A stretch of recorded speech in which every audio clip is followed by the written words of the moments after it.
नमस्कार, मैं निशा शर्मा और आप सभी का स्वागत करती हूँ मैं हमारे खास कार्यक्रम यू नो योर लीडर यानी कि इस कार्यक्रम के तहत आप अपने अलग-अलग विधानसभा क्षेत्र के विधायकों से मिलेंगे, उनके बारे में जानेंगे, उनके विचारों के बारे में जानेंगे। आज हमारे साथ मौजूद हैं एक युवा विधायक जो धारियाबाद के हैं, वर्तमान में वो विधायक हैं। इनसे आज हम उनके विचारों के बारे में जानेंगे, उनके क्षेत्र के बारे में जानेंगे। चलिए, सर आपका बहुत-बहुत स्वागत है हमारे कार्यक्रम पे। मैं सबसे पहले मेरा जो सवाल है आपसे वो ये है कि आप अपने जीवन के बारे में बताइए, आपकी स्कूलिंग कैसी रही है राजनीति से पहले की? सबसे पहले आपका धन्यवाद, आपके चैनल को भी धन्यवाद। मेरी ओर से जोहार। अ, मैं 5वीं तक तो मेरे गांव की गवर्नमेंट स्कूल में पढ़ा। उसके बाद में 6ठी से 12वीं तक नवोदय विद्यालय मावली और आसमान 2 साल रहा। उसके बाद में मोहनलाल सुखाड़िया से बीए करी है मैंने और बीएड भी वहीं से करी है। फिर उसके बाद में एमए भी करी है मैंने दरियावत से। सर आपका राजनीति में आने का क्या उद्देश्य था? एक हर किसी का एक ड्रीम होता है बचपन में लाइक कि हमें ये बनना है, हमें टीचर बनना है। क्या आपका बचपन से ये एक ड्रीम था कि नहीं मुझे राजनीति में जाना है? नहीं, ऐसा कोई नहीं था। हम लोग साधारण परिवार से आते हैं और मन में यही होता है कि परिवार को कैसे चलाए। उसके लिए बहुत गरीब परिवार है, उसके लिए हमें ज़रूरत है कि कोई भी नौकरी पकड़े, कोई छोटा से बड़ा काम पकड़े जिससे परिवार को चला सके। लेकिन जब हम बीएड कर रहे थे उसी दौरान, बीए कर रहे थे उसी दौरान दक्षिणी राजस्थान के डूंगरपुर में एक बहुत बड़ा आंदोलन पनप रहा था। वो आंदोलन आदिवासियों को उनके हक की लड़ाई के लिए था। आदिवासियों को आज़ादी के 75 वर्षों बाद भी दोनों सरकारों ने इस्तेमाल किया, उनको नकारते हुए था।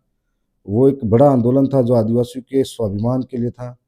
तो कहीं न कहीं हम लोग उस आंदोलन से जुड़े, जब हमारी बीएड की इंटर्नशिप चल रही थी, तो उस आंदोलन का हिस्सा ही बने थे हम लोग।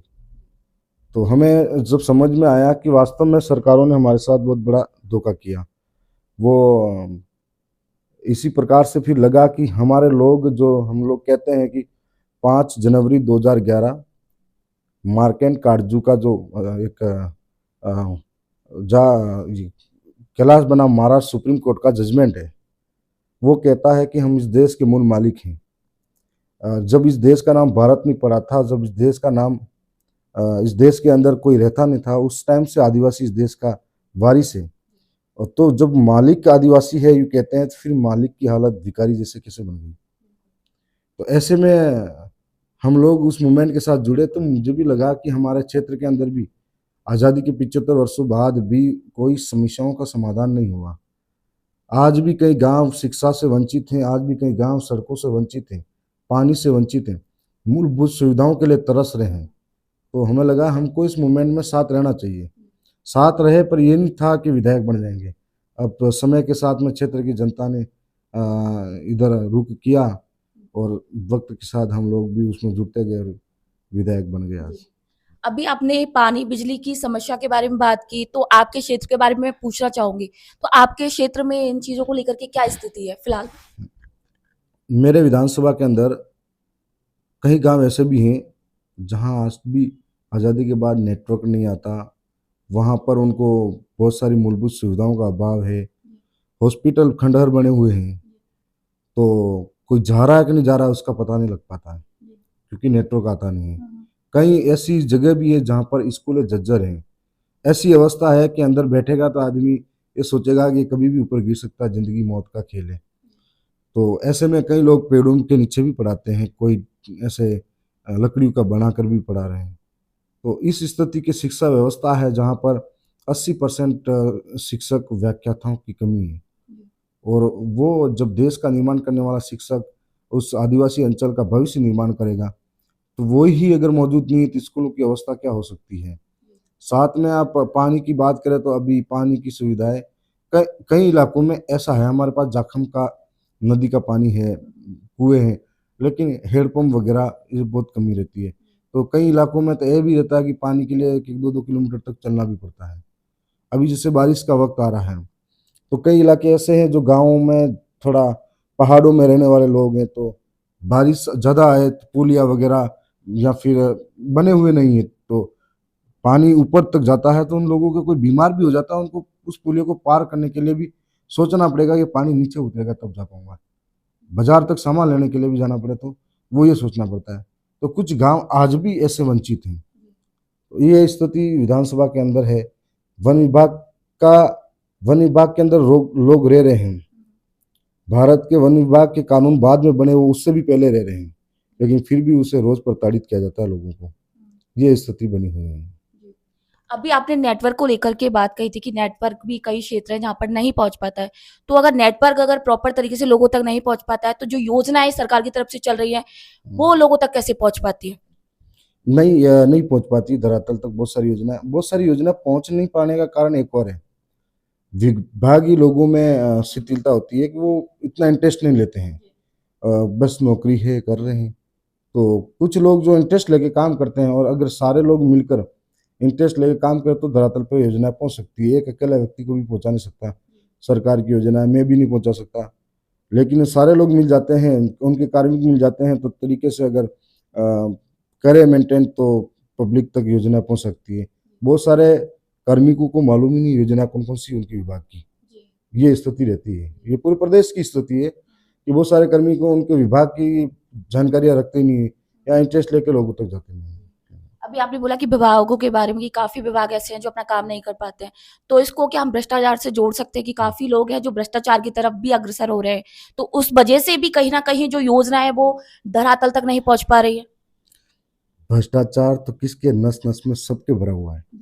ईमानदार आज की तारीख में वही है जिसको बेईमानी करने का मौका नहीं मिल रहा है। और कोई होगा जो ईमानदार होगा, बाकी सब लोग भ्रष्टाचार ही करते हैं।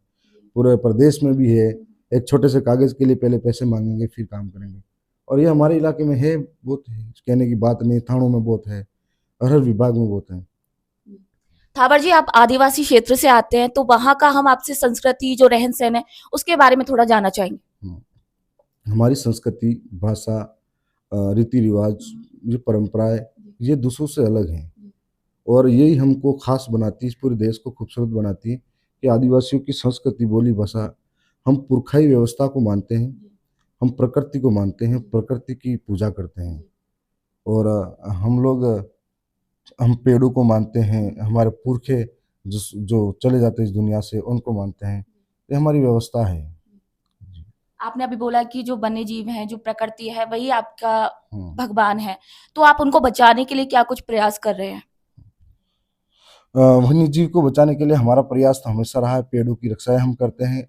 अब कोई एक आधा बड़ा माफिया होता है, वो आदिवासियों के जंगलों को खाता है, और सबसे बड़ा माफिया तो सरकारें हैं, जो आदिवासियों के क्षेत्र के अंदर खनन के नाम पर बहुत बड़े बड़े पहाड़ों को काटती है, और उनको आदिवासियों को इंसान समझती नहीं है। और कभी डैम के नाम पर, कभी कोयले की खदानों के नाम पर, कभी सोने के भंडार के नाम पर, कभी इस तरह से विस्थापित करती है कि उनका यहाँ से विस्थापित होने के बाद में कौन कहाँ जाएगा, कैसे रहेगा, कोई लेना देना नहीं, कोई धनी धोरी नहीं। तो ये कह सकता हूँ कि माफियाओं में सबसे बड़ा सरकारें ही माफिया हैं, जो संविधान की 5वीं अनुसूची को ताक में रखकर आदिवासियों की जमीनें हड़पने का काम करती है। और आप देख ही रहे हो कि राजस्थान में बिजली की कमी है, तो छत्तीसगढ़ के आदिवासियों को विस्थापित होना पड़ रहा है हसदेव जंगल के नाम पर, जहां हम भी जाकर आए। बहुत बड़ा जंगल था, घना जंगल था। आपने कहीं न्यूज में देखा होगा कि वहाँ हाथी का एक घर होता था, आज हाथी भी गाँव में घुस जाते हैं। वहाँ लोगों को हटा दिया गया है। ऐसे आप स्टेच्यू ऑफ यूनिटी के नाम पर गुजरात के अंदर देख सकते हो, केवड़िया आंदोलन हुआ था, तो वहां पर 1200 गांवों को वहां से उठा दिया था। जंगल के अंदर रहने वाले जानवर का जो घर है वो ही उजाड़ देगा, तो वो शहरों में जाएगा ही जाएगा। ये स्थिति इसलिए बन पा रही है कि एक पारिस्थितिकी तंत्र को अपन को समझते हैं, तो हर जीव दूसरे पर निर्भर है। जब उसका घर ही नहीं रहेगा, वो उसके खाने पीने की चीजें नहीं रहेगी, तो कहाँ जाएगा? तो वो तो घर में घुसेगा। ये परिस्थितियां बन रही है।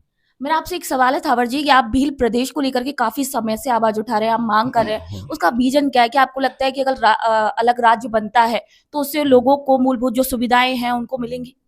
जी, भील प्रदेश की मांग हमारी आज की नहीं है, हमारे पुरखों की मांग है। जब 17 अप्रैल को 1913 को मानगढ़ की पहाड़ी पर हजारों भील इकट्ठे हुए थे गुरु गोविंद जी के नेतृत्व में। उस वक्त ब्रिटिश हुकूमत द्वारा उस आंदोलन को कुचला गया था, और जलियांवाला बाग हत्याकांड से भी भयंकर कांड हुआ था, और वहाँ 1500 से ज्यादा आदिवासी शहीद हुए थे उस महानगढ़ की पहाड़ी पर। उस महानगढ़ का जो आज शहीद स्थली है, उसके चारों ओर देखोगे मध्य प्रदेश, गुजरात, महाराष्ट्र और राजस्थान मिलेगा आपको। उसके नज़दीकी जो जिले हैं, कहीं न कहीं सरकारों ने अंग्रेजों के समय में हमारा भील प्रदेश एक अलग स्टेट था। अंग्रेजों ने आदिवासी को बाँटने के लिए 4 अलग-अलग राज्यों में रख दिया और आज उनके आप कभी अगर जाओ पत्रकारिता के नाते तो आप देखोगे कि आदिवासियों की उन चारों जिल जो पास-पास के राज्यों के पास-पास के डिस्ट्रिक्ट हैं, उनकी संस्कृति, उनकी बोली, भाषा, परंपरा, रीति-रिवाज, पुरखाई व्यवस्था, खान-पान, रहन-सहन कोई भी अलग नहीं मिलेगा आपको और वो एक जैसा है।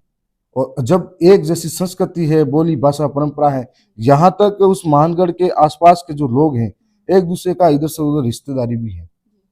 जब इस तरीके का है तो हम लोगों को बांटने का काम किया है और आज इसलिए हम लोग उस भील प्रदेश की मांग कर रहे हैं कि आदिवासी हमारा एक सेपरेट टेरिटरी हो जाएगा। उसके अंदर हम लोग हमारे बारे में सोच पाएंगे, हमारा जल जंगल जमीन है उसको बचा पाएंगे और हम लोग हमारी हिस्सेदारी को मांगेंगे।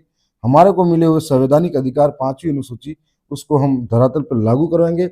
आर्टिकल 244 एक और 13(3) क के तहत हमारी रूढ़िगत प्रथाएं हैं गाँव की, उसको कोर्ट भी चैलेंज नहीं कर सकती, गवर्नमेंट भी चैलेंज नहीं कर सकती और उसके तहत हमारे यहाँ पर न राज्यसभा, न विधानसभा, न लोकसभा, सबसे बड़ी ग्राम सभा, तो यहाँ के सामान्य कानून हमारे क्षेत्र के लागू नहीं होते और इस सामान्य कानून लागू नहीं होते, फिर भी अवैध रूप से घुसपैठ करके खनन होता है, फिर भी हमारे वहाँ पे छोटे मोटे मुकदमे होते हैं, भाई भाई की लड़ाई है तो उसके नाम पर भी घसीट के थाने तक लेके जाते हैं। तो ये हमारे वहाँ पर सामान्य कानून है।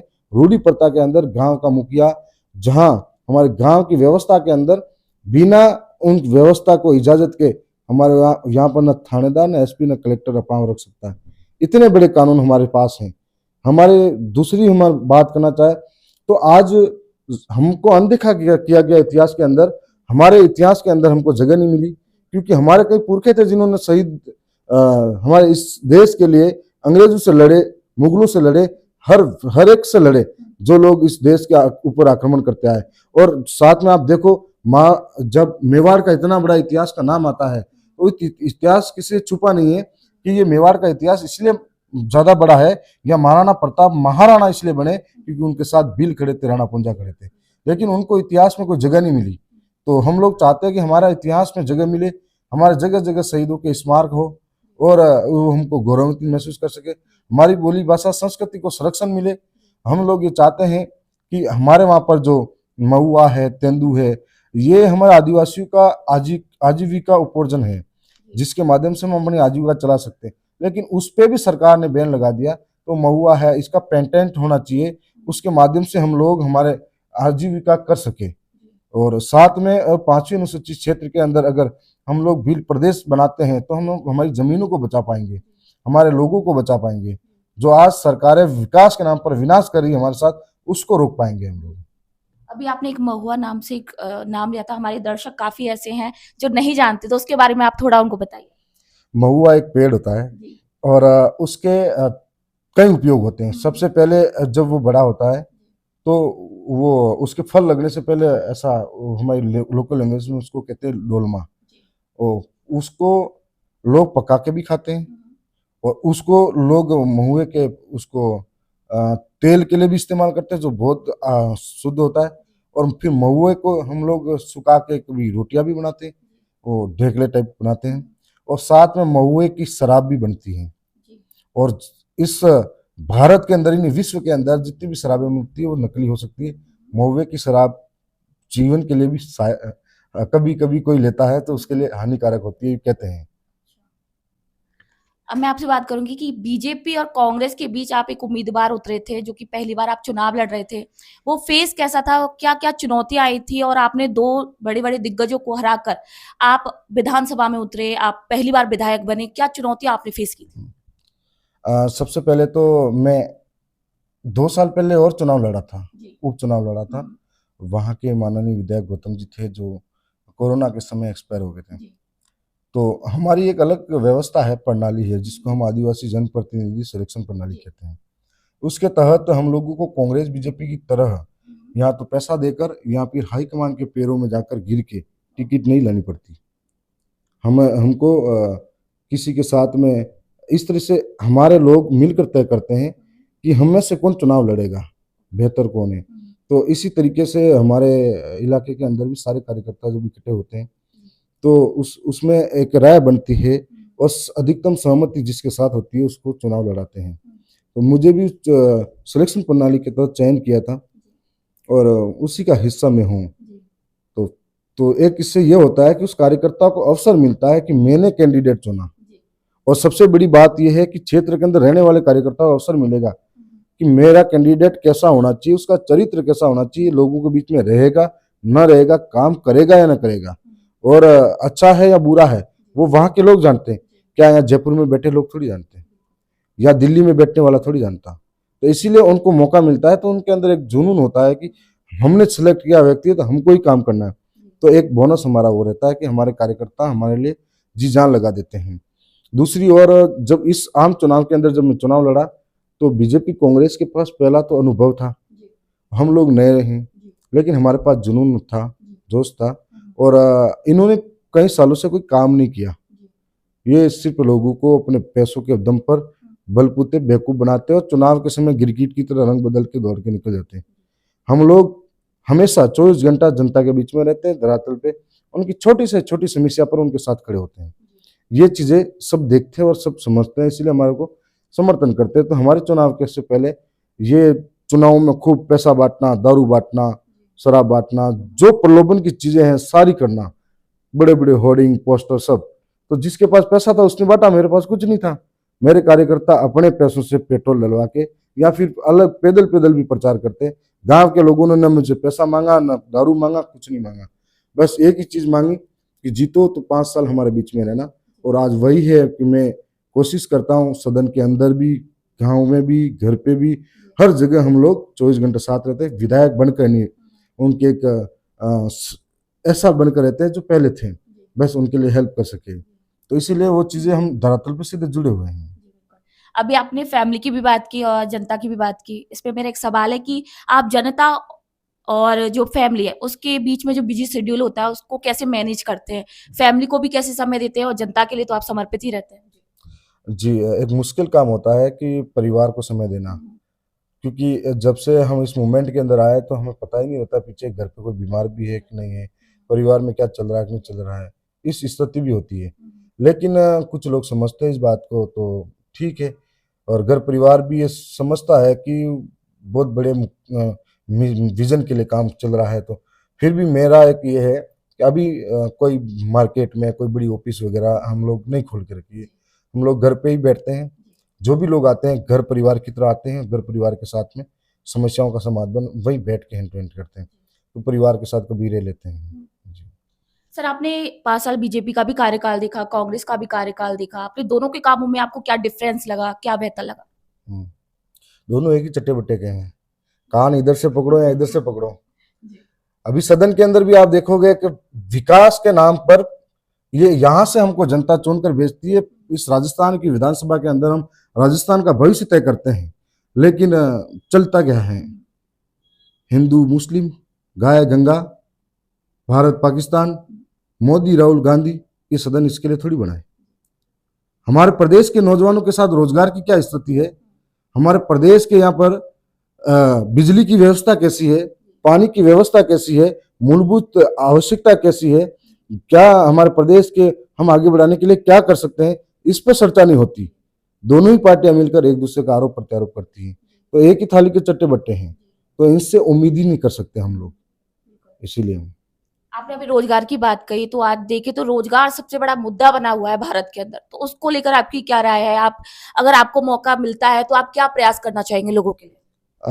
जी, क्षेत्रीय उद्योगों को हम बढ़ावा देना चाहेंगे, छोटे और कुटीर उद्योगों को बढ़ावा देना चाहिए, जहाँ पर जैसे हमारे वहाँ पर है जो ये छोटे से छोटे काम गाँव के अंदर होते हैं वो स्थानीय लोगों को मिलना चाहिए।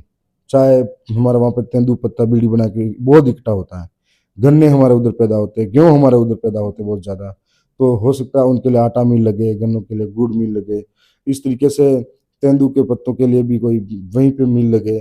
साथ साथ में हमारे उधर तालाब है, वहाँ टेंडर लेके कोई मछली उत्पादन और करता है, हमारे लोगों को मिले। हमारे वहाँ पे स्थानीय लोगों जो काम चल रहे हैं रोजगार के नाम पर, तो हमारे स्थानीय लोगों को मिले, सारे बाहर के लोग काम करते हैं, तो इससे सब तरफ अफरा तफरी मची रहती है। तो इस तरह से छोटे उद्योगों को बढ़ावा देना चाहिए। आपको नहीं लगता कि आज डिजिटल के दौर में जो लघु उद्योग है वो बहुत ही ज़्यादा पिछड़ गए हैं? हाँ, कुछ लोगों तक डिजिटल पहुंच पाता है, बाकी लोगों तक इन चीज़ों के बारे में कोई पता नहीं है। जी। जब मैंने बताया आपको मेरे इलाके ऐसे भी जहाँ नेटवर्क नहीं आता, हुँ, तो उनको डिजिटल से क्या लेना देना, जी। ये स्थिति बन जाती है। हुँ, और ऐसे बहुत सारे इलाके हैं जहाँ पर कंप्यूटर वगैरह लोगों को कोई लेना देना नहीं है। तो डिजिटल के मामले में हम ये कहेंगे कि ये सरकार वहाँ तक कोशिश करे कि मूल गाँव तक वो चीज़ें पहुँचे, जी। इसके मतलब। विधानसभा के अंदर बजट सत्र चल रहा है, उसी के बारे में हम बात करेंगे। जब बजट आया तो उसको लेकर आपकी क्या उम्मीदें थी और जब बजट पूर्ण हो गया तो उसके बाद क्या उम्मीदें खरी उतर पाई आपकी उस पर? पहली चीज़ तो ये है कि बजट एक निराशाजनक था। हम बहुत उम्मीद करके गए थे जी। कि इस बार का बजट प्रदेश के भविष्य का बजट होगा, नौजवानों के भविष्य का बजट होगा। इस बार का बजट राजस्थान के अंदर नई सरकारें बनी हैं, डबल इंजन की सरकारें देश के अंदर है, तो शायद बहुत बेहतर करने के विचार में होंगे, ये उम्मीदें थी। लेकिन जब बजट आया तो ऊँट के मुँह में जीरा जैसा था। दूसरी बात, बजट पूरा निराशाजनक था। साथ-साथ में बीजेपी ने इस बार बहुत बड़ा कुठाराघात किया है, जो पहले की सरकारें कभी ऐसा नहीं सुना था, चाहे वो बीजेपी की रही हो, चाहे किसी भी हो। आज की सरकार के अंदर सिर्फ़ बीजेपी के जो विधायक हैं, वहीं पर काम दिया गया है। चाहे आप विपक्ष के कांग्रेस का देख लो, निर्दलीय देख लो या हमारी पार्टी का देख लो, किसी को कुछ भी नहीं दिया। इतना बड़ा धोखा, साथ-साथ में यहाँ तक धोखा भी कर रहे हैं कि इनके हारे हुए प्रत्याशी जो हमारे सामने नकार दिए जनता ने, उनके उनको उनकी रिज़ाइनें लेते हैं। तो ये बहुत बड़ा धोखा है, लोकतंत्र की हत्या है और बीजेपी को हम सबक सिखाएँगे इस चीज़ में। आप लोकतंत्र की हत्या की बात हुँ। करें कि आदिवासियों के लिए नहीं किया, लेकिन अगर बात करें तो जो बीजेपी है, चाहे कांग्रेस है, वो दोनों ही हर बार आदिवासी जो लोग हैं उनको बढ़ावा देने की बात करते हैं। हुँ। दोनों ने ही आदिवासी को ठगा है। हुँ। आज़ादी के कई साल बाद भी सरकारें आई, गई, सत्ताएँ बदली, तो धीरे-धीरे आदिवासियों को सांस्कृतिक रूप से, शैक्षणिक रूप से, आर्थिक रूप से कमज़ोर करते गए और हाशिए की तरफ धकेलते गए। उनको वोट बैंक के नाम पर इस्तेमाल किया गया। साथ ही हमारे क्षेत्र के ऐसे लालची नेता हैं, जिनको सिर्फ़ टिकट चाहिए, इसलिए पार्टी ने कह दिया ये गलत है, ये सही है, तो वो करने के लिए तैयार हैं। पार्टी ने कह दिया उठ, उठेगा, बैठ, बैठेगा, मुर्गा बन जा, बढ़ जाएगा। ऐसे हमारे नेता हैं वहाँ पर, इन कांग्रेस, बीजेपी के छाले लग रहे हैं। एसटी का सर्टिफिकेट लेके आते हैं और एसटी की बात नहीं करेंगे। प्रदेश का एक शिक्षा मंत्री, जो बहुत बड़ा जिम्मेदारी वाला पद होता है, हमारे इलाके की शिक्षा व्यवस्था कैसी है, उसके बारे में उसको बात करनी चाहिए, विचार करके सोचना चाहिए। लेकिन वो आकर ये कहता है कि आदिवासी इनकी बाप की औलाद होते हैं, इनके डीएनए की जाँच करनी चाहिए। जब सरकार का अंदर जिम्मेदारी वाले पद पे बैठा व्यक्ति अगर हमको आज भी गालियाँ दे सकता है, तो हम इन सरकारों से क्या उम्मीद कर सकते हैं? लेकिन दुःख इस बात का होता है कि उन सरकारों के साथ में रह रहे आदिवासियों के नाम से, उनके नाम से, सर्टिफिकेट से जो चुनाव जीतते हैं और वो आदिवासियों के लिए गाली सुनने के लिए तैयार हैं। तो इससे बड़ा दुःख क्या हो सकता है? वो अपने लालची हैं, टिकट के लिए ऐसा करते हैं, तो उनको डूब के मर जाना चाहिए जिस समाज का खा के वहाँ बैठे हैं। सर, बीएपी आपकी एक पार्टी है, तो जो आपकी पार्टी है बीएपी, वो लोकमत के लिए किस तरीके से कार्य करती है? जी, हम लोग जो भी हमारा सुविधाएँ हैं, धरातल पे उतारने की कोशिश करते हैं और जनता के बीच में जाकर जनता की हर समस्याओं का काम करते हैं। चाहे वो किसी भी प्रकार से मदद चाहिए, चाहे कैसे भी कोई आधी रात में मुसीबत में होता है, तो हम लोग उसके साथ खड़े रहते हैं। साथ में हमारे जो मुद्दे हैं, संवैधानिक हैं।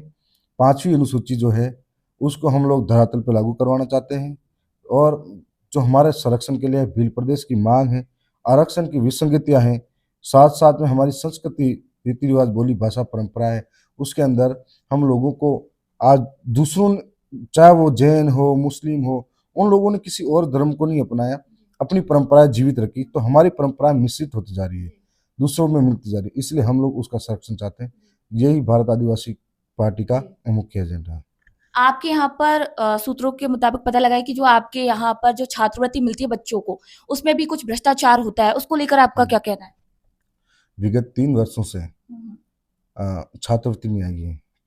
आप हमारे लिए मायने क्या छात्रवृत्ति के? कि जब हम स्कूल में एडमिशन लेते हैं तो हम लोग ये सोचते हैं कि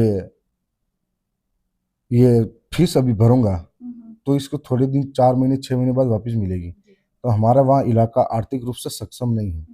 एक साथ 20, 25, 30 हज़ार रुपये इकट्ठा करना, बीएड के लिए या नर्सिंग के लिए 70-80 हज़ार इकट्ठा करना, हमारे लिए बहुत बड़ी बात होती है। तो उसके लिए या तो कोई खेत गिरवे रखेगा या कोई माँ के गहने गिरवे रखेगा, यहाँ ऐसी स्थिति बन जाती है कि ब्याज में पैसा लेके आएगा तो वो फीस भरता है।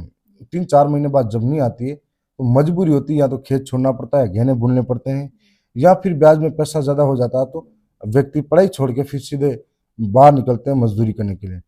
ऐसी मजबूरी होती है उनकी, और इस मजबूरी के अंदर वो लोग पढ़ाई करते हैं। तो 3 साल तक अगर छात्रवृत्ति नहीं मिलती है तो क्या हालात होते होंगे। कईयों की ज़मीनें भी नीलाम हो जाती है, तो कईयों को पढ़ाई भी छूट जाती है, उनका भविष्य खराब हो जाता है। हमारे लिए छात्रवृत्ति इसलिए मायने रखती है, लेकिन आज 3 वर्षों से हजारों विद्यार्थियों की छात्रवृत्ति नहीं डाली है, ना ही इस बजट में बात करी है, तो उन नौजवानों के साथ बहुत बड़ा धोखा है। विधानसभा के अंदर आपने ये मुद्दा उठाया? जी हाँ, हमने प्रमुखता से मुद्दा उठाया है, और उम्मीद है कि सरकारें पूरा करे। नहीं करेगी तो तब तक तो उठाता रहूँगा। सर, मेरा आपसे एक सवाल है कि जो 5 साल के अंदर आने वाले जो 5 साल है, उनके अंदर आप क्या कुछ योजनाएँ करने वाले हैं लोगों के लिए, अपने क्षेत्र के लिए? अ, अभी तो हमारे साथ सरकारें धोखा कर रही हैं, पर हम लोग जो भी सरकारों से मिले तो ठीक है, लेकिन हम लोग हमारे क्षेत्र की जनता के बीच में रहेंगे, हमारे संवैधानिक अधिकारों के लिए लड़ाई लड़ेंगे। बाद साल भर बाद हम लोग सारे लोगों को इस तरह से समझाएंगे कि भाई पलायन करते हैं वो 200, 300, 500 के लिए, तो हमारे पास ज़मीनें हैं, हम लोग हर चीज़ बाहर से लाते हैं, हमारे पास तालाब है, हम हर चीज़ बाहर से लाते हैं, तो हम लोग प्रयास करेंगे हमारे खेतों से हमारे लिए चीज़ें उगाएं, और प्रयास करेंगे कि शिक्षा के क्षेत्र में अगर कोई पढ़ रहे हैं तो अच्छी बात है कि पढ़ने के बाद भी आप मजदूरी कर रहे हो, तो उसके बाद हम लोग कुछ प्रयास करेंगे कि वो रोजगार स्थान वहीं पर पनपे, हमारे इलाके में पनपे, और उसके लिए आगे और विचार करेंगे, इसमें बैठ के रणनीति बनाएंगे। मूलभूत सुविधाएँ बहुत सीमित हैं आपके क्षेत्र में, जैसे बहुत बेसिक चीज़ें होती हैं, पानी, बिजली, ये बहुत ही ज़्यादा महत्वपूर्ण चीज़ होती है लोगों के जीवन में। सरकार के अलावा आप अपने स्तर पर खुद क्या करना चाहेंगे लोगों के लिए? कैसे मदद करेंगे आप उनकी? अ, सरकार के अलावा तो हम लोग रणनीति बनाएंगे सारे मिलकर कि पानी, बिजली का तो मेरे हाथ में है नहीं, लेकिन पानी के लिए हम इशू है जो हम पूरा करने की कोशिश करेंगे कहीं न कहीं, किसी न किसी माध्यम से। और मेन चीज़ है शिक्षा। शिक्षा की व्यवस्था को सुधार करने की पूरी कोशिश करेंगे हम लोग। हमारे वहाँ पर थोड़े दिन बाद कोचिंग वगैरह भी लगवाने को प्रयास करेंगे, कैसे भी करके नौजवानों को कंपटीशन के लिए। और इस तरीके से हम लोग मूलभूत सुविधाएँ तो है दिक्कत, जो आज़ादी के बाद भी पूरी नहीं की, और हम लोग उसके लिए तो सरकारों से लड़ते रहेंगे। सर, मैं आपसे आपके जो क्षेत्र की जनता है, उनके लिए आपकी तरफ से क्या मैसेज है? उनको क्या मैसेज आप देना चाहेंगे? सबसे पहले तो मैं आपके चैनल को भी जोहार कहूँगा कि आप कीमती समय निकाल कर हमारे पास आए। और आज की तारीख में मैं एक चीज़ देखता हूँ कि मीडिया देश का चौथा स्तंभ है, लेकिन आज पहले अखबार छप कर बिकते थे, अब बिक कर छपने लगे हैं। तो हम आपके चैनल के माध्यम से हमारे क्षेत्र की जनता को पहले तो धन्यवाद करेंगे कि आपने मुझे इस मुकाम पर पहुँचाया, और वहाँ पहुँचकर मैं आपके लिए अपनी आवाज़ रख पा रहा हूँ। साथ ही मैं ये कहना चाहूँगा कि अभी हाल ही में चुनाव पंचायती राज के भी आने वाले हैं।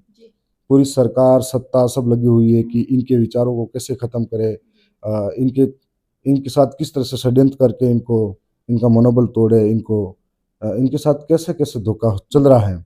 तो वहाँ के नौजवान कार्यकर्ताओं से भी ये कहना चाहूँगा कि धैर्य के साथ में हम लोगों को आगे बढ़ना है। हमारे सपने बहुत बड़े हैं। हम लोग 5वीं अनुसूची, भील प्रदेश और तमाम जो माँगे हैं हमारी, उनके लिए लड़ रहे हैं, ना कि छोटी-छोटी बातों के लिए हम लोग अलग हो। साथ में ये भी कहना चाहूँगा कि भ्रमित करने वाले खबरें, भ्रमित करने वाले अखबार, भ्रमित करने वाले लोग, उनसे हमको सावधान रहना है, क्योंकि जब दोनों पार्टी को मात दे सकते हैं, तो हमारे साथ बड़े षड्यंत्र हमको ख़त्म करने के लिए किए जा रहे हैं, और किए जाते भी हैं। तो इन तमाम चीज़ों के लिए आपने जिन उम्मीदों के साथ में मेरे को साथ देकर जिताया है, तो मैं तो पूरी करूँगा ही करूँगा। आप अपने क्षेत्र के अंदर जिन मतदाताओं ने आपको वोट आपके कहने पर दिए थे, आपकी भी ज़िम्मेदारी बनती है कि उनके पास जाएँ, उनकी मूलभूत सुविधा, उनकी समस्याओं को जानें। मैं यही कहना चाहूँगा। पुनः आपके चैनल को धन्यवाद, जोहार। बहुत-बहुत शुक्रिया आपका हमें समय देने के लिए, आपका कीमती समय हमारे साथ साझा करने के लिए। तो ये हमारे साथ धारियाबाद के विधायक मौजूद थे, जिन्होंने अपने विचारों के बारे में हमें बताया, और दर्शकों को भी एक खास कार्यक्रम पसंद आया होगा। उम्मीद करते हैं कि आपको ये कार्यक्रम पसंद आया होगा। अगले नेता के साथ फिर से हम मिलेंगे, तब तक के लिए नमस्कार।